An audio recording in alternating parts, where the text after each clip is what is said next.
அஸ்ஸலாமு அலைக்கும் வரஹ்மத்துல்லாஹி வபரகாத்துஹு. கண்ணியமிக்க எல்லாம் வல்ல ஏக இறைவனின் அடியார்களே, அன்பார்ந்த சகோதர சகோதரிகளே, பெரியவர்களே, தாய்மார்களே, அல்லாஹ்வுடைய பேரருளால் இரவு தொழுகையை நிறைவேற்றிவிட்டு இந்த மார்க்க சொற்பொழிவு நிகழ்ச்சியில் நாம் இங்கு அமர்ந்திருக்கிறோம். நாம் இங்கு எந்த நோக்கத்திற்காக அமர்ந்தோமோ அந்த நோக்கத்தின் நன்மையை வல்ல இறைவன் நமக்கு வழங்க வேண்டும் என்ற பிரார்த்தனையோடு இந்த உரையை ஆரம்பிச்சிருக்கிறேன். அன்பார்ந்தவர்களே, தொடர்ச்சியாக அபூபக்கர் சித்திக் ரலியல்லாஹு அன்ஹு அவர்களுடைய வரலாற்று தரவுகளை நாம் பார்த்து வருகிறோம். மக்கால இருந்து மதீனாவுக்கு வந்தாங்க. மதீனால வந்து சில நிகழ்வுகள், அதுல ரசூலுல்லாஹ் அவங்களுக்கு சொன்ன சிறப்புகளை பார்த்தோம். இப்போ அபூபக்கர் ரலியல்லாஹு அன்ஹு அவங்க வந்து சில நேரங்களில் வந்து ரசூலுல்லாஹ்வோட போர்க்களத்தில் கலந்துருக்கிறாங்க. ரசூலுல்லாஹ்வோடு இல்லாமல் இவங்க தனியாகவும் போயிருக்கிறாங்க. சில போர்களுக்கெல்லாம் ரசூலுல்லாஹ் இவங்களே தளபதியாக, நம்ம சில செய்திகளை பார்க்கும்போது ஒரு சிலர் தான் ரசூலுல்லாஹ் தளபதியாக அனுப்பி விட்ட மாதிரி தெரியுது. உமர் ரலியல்லாஹு அன்ஹு அவங்களை தளபதியாக நியமித்த மாதிரி செய்திகள் பார்க்க முடியல. ஆனால் இருந்திருக்கலாம், செய்திகள் இல்லை. சில பேர் சொல்லுவாங்க உமர் ரலியல்லாஹு அன்ஹு அவங்களுடைய வீரம், அபூபக்கர் ரலியல்லாஹு அன்ஹு சார்ந்தமானவங்க அப்படின்னு. ஆனால் அபூபக்கர் ரலியல்லாஹு அன்ஹு அவங்கள ரசூலுல்லாஹ் படை தளபதியாக அனுப்பி விட்டு நிகழ்வை பார்க்க முடியுது. இவங்களும் வீரமான ஆளு தான். ஆனா எல்லா நேரத்திலையும் அவங்க ஆக்ரோஷப்பட மாட்டாங்க. எதுல நாம வீரத்தை காட்டணும், எதுல நாம கரெக்டா இருக்கணுங்கிறத பொறுத்து அவங்க செய்வாங்க. இப்ப இவங்களை ரசூலுல்லாஹ் என்ன செய்யறாங்கன்னா, பல நேரங்கள்ல போர்க்களத்துக்கு தளபதியாக நியமிச்சிருக்கிறாங்க, போர்க்களத்துக்கு அழைச்சிட்டு போயிருக்கிறாங்க. அப்படி போகும்போது இவங்க செயல்பட்ட ஒரு சில நிகழ்வுகளை இன்ஷா அல்லாஹ் இன்றைய தினம் நான் பார்ப்போம்.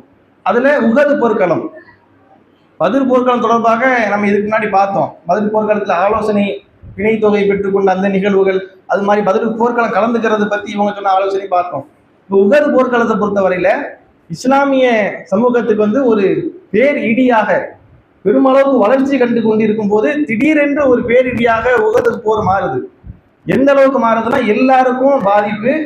நபியே கொல்லப்பட்டு விட்டார்கள் என்று வதந்தி பரவிட்டு, முகமது கொல்லப்பட்டுட்டாரு, தளபதியே இல்லை என்ற அளவுக்கு வதந்தி கிளம்பிட்டு, அதனுடைய வெளிப்பாடு எப்படின்னா, அபு சுஃபியான் பிற்காலத்துல இஸ்லாத்துக்கு வந்துட்டாங்க. ஆனா இஸ்லாத்துக்கு வர்றதுக்கு முன்னாடி அவர் ஒரு கர்ஜனையை வெளிப்படுத்துறாரு. உங்களுடைய படையில் முகமது இருக்கிறாரா, அப்துல்லாவின் மகன் முகமது இருக்கிறாரா? யாருமே பதில் சொல்லல, அமைதியா இருக்கிறாங்க. ரசூலுல்லாஹ் பதில் சொல்லக்கூடாதுன்னு சொல்லிட்டாங்க. அடுத்து அபு குஹாஃபாவின் மகன் அபூபக்கர் இருக்கிறாரா? ஏன்னா இவங்க தான் முக்கியமான ஆட்கள், அதையெல்லாம் குறிப்பிட்டு கேட்கிறாங்க. அடுத்து கத்தாபின் புதல்வர் உமர் இருக்கிறாரா? யாரும் பதில் சொல்லல. இப்ப அவரு அபு சுஃபியான் சொல்றாரு, புபலே, புபல்னா அவருடைய கடவுள், அவங்களுடைய தெய்வம், உன்னுடைய கொள்கை மார்க்கம் மேலோங்கி விட்டது, நாம வெற்றி பெற்றோம், இவங்க எல்லாரும் கொல்லப்பட்டுட்டாங்க, இது பத்ருக்கு பகரம் என்று சொல்லி சொல்றாரு. உடனே உமர் ரலியல்லாஹு அன்ஹு அவங்க ஆக்ரோஷத்துல பதில் கொடுக்குறாங்க. ரசூலுல்லாஹ் அதுக்கப்புறம் என்ன செய்யறாங்கன்னா, இப்படி தன் தெய்வம் மேலோங்கி விட்டதுன்னு சொல்லும் போது நீங்க பதில் கொடுங்க, அல்லாஹ்வுடைய மார்க்கம் தான் மேலோங்கும், அல்லாஹ் எங்களுக்கு உதவியாளனா இருக்கிறான் என்று நீங்க பதில் சொல்லுங்க என்று சொல்லி சொல்றதை பார்க்கிறோம். அப்ப இந்த அளவுக்கு கடுமையான பாதிப்பு ஏற்பட்டுச்சு. இஸ்லாமியர்கள் அதிகமான அளவுக்கு சேதத்துக்கு உள்ளானாங்க. அப்படியே விரண்டோடக்கூடிய நிகழ்வுகள் நடந்துச்சு. இப்படி இருக்கிற நேரத்துல எதிரிகள் என்ன செய்யறாங்கன்னா, போயிட்டாங்க. இந்த மாதிரியே நிகழ்வு வந்ததுக்கு அப்புறம் அவங்க பின்வாங்கினா அதுக்கப்புறம் ஒரு நிலையாம போயிட்டாங்க, போது முடிஞ்சிருச்சு அப்படிங்கிற மாதிரி. இவன் போகும்போது அவங்க சபையில உள்ளவங்க வந்து, நீங்க முகமதை வந்து கொல்லாமல் விட்டு வந்துட்டீங்க, முகமதை உயிரோட நீங்க போனது முகமதை வந்து தீர்த்து கட்டியிருக்கணும், ஆனா நீங்க கொல்லாம விட்டுட்டு வந்துட்டீங்க, அவங்களுடைய பெண்களை எல்லாம் நீங்க அழைச்சிட்டு சிறை கைதிகளா பிடிச்சிட்டு வராம விட்டுட்டு வந்துட்டீங்க இப்படின்னு சொல்லி அவங்க பேசிக்கிறாங்க. இப்படி பேசும்போது அவங்க திரும்பி வரணும், திரும்பி வர்றதுக்கு முற்படுறாங்க. இந்த தகவல் ரசூலுல்லாஹ்வுக்கு கேட்கப்படுது, தெரிவிக்கப்படுது. அப்ப ரசூலுல்லாஹ் என்ன செய்யறாங்கன்னா, சஹாபாக்கள் ரெடி பண்றாங்க. ஆனா இவங்க தான் இதுக்கு முன்னே என்ன செஞ்சாங்கன்னா, அந்த போர்க்களத்துல பின்வாங்கி போனாங்க. நிறைய சஹாபாக்கள் பின்வாங்கி போயிட்டாங்க. இது அல்லாஹ்வும் சொல்லி காட்டுறான். ஆனா அதுக்கு பிறகு நமக்கு ஏற்பட்ட துன்பத்திற்கு பிறகு இவங்க என்ன சொல்றாங்கன்னா, அல்லாஹ்வுடைய தூதர் வந்து நீங்க போங்க, இவங்களை துரத்தி கொண்டு வாங்க என்று சொல்லும் போது ஒரு 70 நபி தோழர்கள் அதுல முன்னாடி போறாங்க வீரமாக. அல்லாஹ் இத குர்ஆன்ல சிலாகித்து பேசுகிறார். அல்லதீன இஸ்தஜாபு லில்லாஹி வ ரசூல், இவங்க அல்லாஹ்வுக்கும் அல்லாஹ்வுடைய தூதருக்கும் பதிலளித்தார்கள். மின் பஅதி மா அஸாபஹும் கர், இவர்களுக்கு கடுமையான துன்பம் பாதிப்பு ஏற்பட்டு விட்டது. உகதுல பெரிய இடி விழுந்துட்டு, ஆனாலும் கூட அல்லாஹ்வுடைய தூதர் சொன்னதுக்காக வேண்டி பதிலளித்தார்கள். அல்லாஹ் இவர்கள் செய்த அந்த உதவியில அருள்ல இவங்க மகிழ்ச்சி அடைகிறாங்க என்று சொல்லி அல்லாஹ் சிலாகித்து பேசுறான். அதுல ஒருவராக யார் இருந்தாங்கன்னா அபூபக்கர் ரலியல்லாஹு அன்ஹு. ரசூலுல்லாஹ் போங்கன்னு சொன்னாங்களா இல்லையா? அப்ப அபூபக்கர் ரலியல்லாஹு அன்ஹு அவங்க என்ன செய்றாங்க, இந்த 70 பேர்ல ஒரு நபராக இருந்து களத்துல வீரமாக போரிடுறாங்க. இதை யார் சொல்றாங்கன்னா ஆயிஷா ரலியல்லாஹு அன்ஹா அவங்க சொல்றாங்க.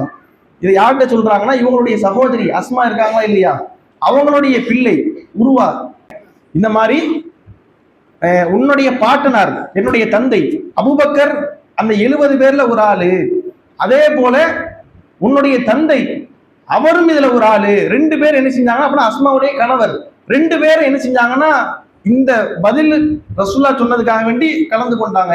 அப்ப அந்த அளவுக்கு இவங்க என்ன செஞ்சாங்கன்னா வீரமாக போரிட்டார்கள் உஹது போர்க்களத்தில் என்பதை பார்க்க முடிகிறது.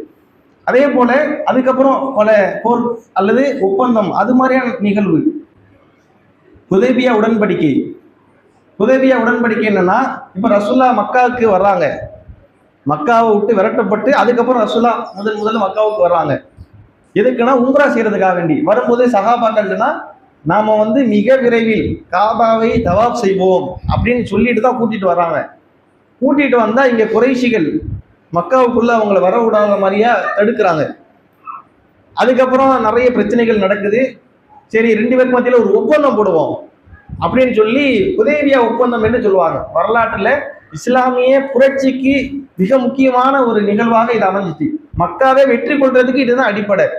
இப்ப இந்த உரையாடல்ல இந்த ஒப்பந்தத்துல குறைஷிகள்ல இருந்து ஒருவர் அப்புறம் ரசூலுல்லாஹ் 2 பேரும் பேசுறாங்க. என்ன பேசுறாங்க? ஃபர்ஸ்ட் ஒப்பந்தம் எழுதணும், பிஸ்மில்லாஹிர் ரஹ்மானிர் ரஹீம். இப்ப ரசூலுல்லாஹ் சொல்றாங்க, அளவில்லா அருளாளன் நிகரில்லா அன்பாளன் அல்லாஹ்வின் பெயரால். உடனே அங்கிருந்து மறுப்பு வருது, அளவில்லா அருளாளன் நிகரில்லா அன்பாளனா அதெல்லாம் எங்களுக்கு யாருன்னு தெரியாது, அல்லாஹ்வின் பெயரால் எழுதுங்க, அல்லாஹ்வுடைய பேர் அப்படின்னு மட்டும் நீங்க எழுதுங்கன்னு சொல்றாங்க. அல்லாஹ்வுடைய பெயரால் நம்ம எழுதுவோமா இல்லையா, அல்லாஹ்வின் பெயரால் அப்படின்னு அது மாதிரி எழுதுங்கன்னு அவங்க சொல்றாங்க. சரி ஒன்றும் பிரச்சனை இல்லை, ஆனா அல்லாஹ் நிகரற்ற கருணையுடையவன் தான், அளவில்லா அருளாளன் தான், இருந்தாலும் நீங்க சொல்றதுக்காண்டி நம்ம அதை நீக்கிடுவோம்னு அதை நீக்கிறாங்க. அடுத்து முகமது ஸல்லல்லாஹு அலைஹி வஸல்லம் அவர்கள் கூறுவது அப்படிங்கிற மாதிரி வாசகம் வருது. அப்ப அவர் சொல்றாரு, முகமது தூதரா, நீங்க தூதர்னா எதுக்கு இந்த பஞ்சாயத்து, உங்களை தூதரை நான் ஏத்துக்கலைங்கிறது தான் பஞ்சாயத்து, அப்துல்லாவின் மகன் முகமதுன்னு எழுதுங்க, முகமது ரசூலுல்லாஹ் நீங்க எழுதக்கூடாது இப்படின்னு சொல்றாங்க. இங்க அலி ரலியல்லாஹு அன்ஹு அவங்க தான் அந்த ஒப்பந்தத்தை எழுதுறாங்க, எழுத்தாளர் தான் இருக்கிறாங்க, ரசூலுல்லாஹ்வுக்கு எழுத தெரியாது இல்ல. அப்ப ரசூலுல்லாஹ் சொல்றாங்க, நீங்க ஏத்துக்கொண்டாலும் ஏத்துக்கொள்ளாவிட்டாலும் நான் அல்லாஹ்வுடைய தூதர் தான், இருந்தாலும் உங்களுக்காக வேண்டி நான் என்ன செய்யறேன், அப்துல்லாவின் மகன் முகமதுன்னு எழுதுறேன். அப்ப என்ன சொல்றாங்கன்னா அலி ரலியல்லாஹு அன்ஹு அவங்கள்ட்ட நீங்க அதை அழிங்க, முகமது ரசூல் எழுதுனீங்களே எழுதிட்டாங்க, அதை நீங்க அழிங்க அப்படின்னு சொல்றாங்க. அவர் சொல்றாரு, முகமது ரசூலுல்லாஹ் நான் அழிப்பேனா, நான் ஏன் அழிக்கணும், நீங்க முகமது ரசூலுல்லாஹ்ங்கிறது நான் உறுதியா இருக்கும்போது அந்த வாசகத்தை நான் எப்படி அழிப்பேன், நான் அழிக்க மாட்டேன். அப்ப ரசூலுல்லாஹ் அதை எங்க இருக்குன்னு காட்டுங்கன்னு சொல்லி அவங்களும் என்ன செய்யறாங்கன்னா அதை அழிக்கிறாங்க. அப்துல்லாவின் மகன் முகமதுன்னு அவங்க எழுத சொல்றாங்க, அதை அழிச்சிட்டு. அதுக்கப்புறம் இதெல்லாம் இஸ்லாத்துக்கு ஒரு இழுக்காக சஹாபாக்கெல்லாம் பார்க்கறாங்க, என்னடா இது அவங்க சொல்றதுக்கெல்லாம் நம்ம போய்கிட்டு இருக்க மாதிரி இருக்கு. அடுத்ததாக நீங்க இந்த வருஷம் நாங்க உம்ரா செய்யறதை தடுக்க கூடாது அப்படின்னு ரசூலுல்லாஹ் ஒப்பந்தம் போடுறாங்க. தடுக்க கூடாதா, தடுக்கிறதுக்கு தான் ஒப்பந்தம். இந்த வருஷம் நீங்க உம்ரா செய்யக்கூடாது, நீங்க வேணா அடுத்த வருஷம் வாங்க, நீங்க இந்த வருஷம் உம்ரா செய்ய வந்துட்டீங்கன்னா உங்களுக்கு நாங்க பணிஞ்சு போன மாதிரியே அரபுகள்கிட்ட பேச்சு வந்துடும், அதனால இந்த வருஷம் நீங்க உம்ரா செய்யக்கூடாது, அடுத்த வருஷம் உம்ரா வைப்பாங்க. அப்ப ரசூலுல்லாஹ் சொன்ன எதையுமே அவங்க ஏத்துக்கல பாருங்க. ரசூலுல்லாஹ் ஃபர்ஸ்ட்ல இருந்து ஒவ்வொன்றா போடுறாங்க, எதையுமே ஏத்துக்கல. சஹாபாக்கள்லாம் கொந்தளிக்கிறாங்க. அடுத்ததாக இஸ்லாத்தை ஏற்றுக்கொண்டு யாராவது மதீனாவிற்கு வந்தால், ஹிஜ்ரத் பண்ணி வந்தா நீங்க அவங்களை எங்கள்கிட்ட திருப்பி அனுப்பிடணும் இப்படின்னு ஒப்பந்தம் போடப்படுது. அப்ப சஹாபாக்களுக்கு இதை ஏத்துக்கவே முடியல. இஸ்லாத்தை ஏற்றுக்கொண்டு ஒருவர் மதீனாவுக்கு வந்தா நாங்க ஏன் திருப்பி அனுப்பணும், அவர் உங்க நாடு பிடிக்கலன்னு இஸ்லாத்தை ஏற்றுக்கொண்டு எங்கள்கிட்ட வந்துட்டாரு, அப்புறம் நாங்க ஏன் திருப்பி அனுப்பணும் என்று எல்லாரும் கொந்தளிக்கிறாங்க. ஆனா ரசூலுல்லாஹ் அவங்க சொன்ன எல்லாத்துக்கும் எஸ் ஓகே அப்படின்னு போட்டுறாங்க. ஏன்னா இதுதான் மக்காவோ வெற்றிக்கு வழியாக இருக்க போகுது. இப்படி ஒப்பந்தம் போட்டு அதை அவங்க மீறினதுக்கு அப்புறம் தான் ரசூலுல்லாஹ் மக்காவை நோக்கியே போருக்கு போறாங்க. ஆனா சஹாபாக்களுக்கு அந்த இதெல்லாம் தெரியாது இல்ல, முன்னாடி உள்ள மறைவான விஷயங்கள்லாம் அவங்க இதை எதிர்க்கிறாங்க. அப்ப உமர் ரலியல்லாஹு அன்ஹு கடுமையா கொந்தளிக்கிறாங்க. போய் அல்லாஹ்வுடைய தூதர்ட்ட, நீங்க உண்மையிலேயே அல்லாஹ்வுடைய தூதர் தானே, நம்ம சத்திய மார்க்கத்திலேயே அவங்க அசத்திய மார்க்கத்தில் இருக்காங்க தானே, அப்படி இருக்கும்போது இந்த ஒப்பந்தத்தை நீங்க ஏன் ஏத்துக்கிறீங்க, நீங்க இந்த ஒப்பந்தத்தை ஏத்துக்கிற கூடாது, நாம இதுல இஸ்லாத்துக்கு இழுக்கு ஏற்படுத்தக்கூடாது அப்படின்னு சொல்றாங்க. அப்ப ரசூலுல்லாஹ் என்ன சொல்றாங்கன்னா, இல்ல நான் அல்லாஹ்வுக்கு மாறு செய்ய மாட்டேன், அல்லாஹ் எனக்கு எதை சொன்னாலும் அதைத்தான் நான் செய்வேன் என்று அவங்க சொல்லி இது சரிதான், இது நமக்கு நன்மைன்னு சொல்றாங்க. உடனே அபூபக்கர் ரலியல்லாஹு அன்ஹு அவங்கள்ட்ட போறாங்க.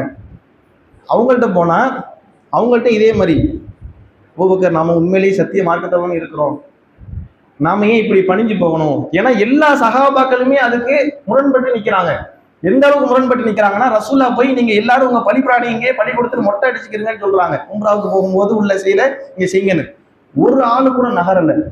ரசூல்லா பேச்ச யாராவது மீறுவாங்களா? மீற மாட்டாங்க. ஆனா அந்த தருணத்துல ரசூலா சொல்லும் போது யாருமே மொட்டடிக்க போகல, யாருமே போக மாட்டேங்கிறாங்க. ரசூலா சொன்னது கேட்க மாட்டேங்கிறாங்க. மொட்டடிக்க போக மாட்டோம், இது சரியான ஒரு நிலைப்பாடு இல்லை என்று சொல்றாங்க. அப்படிப்பட்ட தருணத்தில் அபூபக்கர்கிட்ட போய் இவங்க சொல்லும் போது, கத்தாபின் புதல்வரை உமரே, ரசூல்லா அல்லாவுக்கு மாறு செய்வாங்களா? செய்ய மாட்டாங்க. அவங்க செஞ்சா அது சரியா தான் இருக்கும், அதுல ஒரு காரணம் இருக்கும், அது நமக்கு தெரியாது, அவங்க செய்யறது சரிதான் என்று அந்த நேரத்திலும் அபூபக்கர் ரலியல்லாஹு அன்ஹு அவங்க தான் என்ன செய்றாங்கன்னா ரசூலுல்லாஹ்வுக்கு ஆதரவா இருக்கிறாங்க. அதுக்கப்புறம் அவங்க மனைவியில ஒருவங்க என்ன செய்றாங்கன்னா, ரசூலுல்லாஹ் நீங்க முதல்ல மொட்டை அடிச்சுக்கிறீங்க, நீங்க மொட்டை அடிச்சுன்னா அதுக்கப்புறம் மக்கள் மொட்டை அடிச்சிருவாங்க. ஏன்னா அவங்க அதிருப்தியில இருக்கிறாங்க. நீங்க செய்யுங்க, அதுக்கப்புறம் மக்கள் செஞ்சிருவாங்க. ரசூலுல்லாஹ் மொட்டை அடிச்சதுக்கு அப்புறம் எல்லாரும் என்ன செய்றாங்க, முடியை குறைச்சிக்கிறாங்க, மொட்டை அடிக்கிறத பார்க்கணும். அப்ப இந்த செய்தியில நம்ம என்ன பார்க்க முடியுது? அபூபக்கர் ரலியல்லாஹு அன்ஹு அவங்க ரசூலுல்லாஹ்வுக்கு எந்த கட்டத்திலையும் மாறு செய்தல. மற்றவங்க எதிர்ப்பு தெரிவிக்கும் போது கூட ரசூலுல்லாஹ்வோடயே இருந்திருக்காங்க. ரசூலுல்லாஹ்வுடைய கருத்தை முழுமையாக அங்கீகரிச்சிருக்கிறாங்க. ரசூலுல்லாஹ் சொன்னா சரியா தான் இருக்கும், லாஜிக் பாக்குறது இது சரி வருமா வராதா எந்த ஒரு பேச்சுக்கான இல்லை.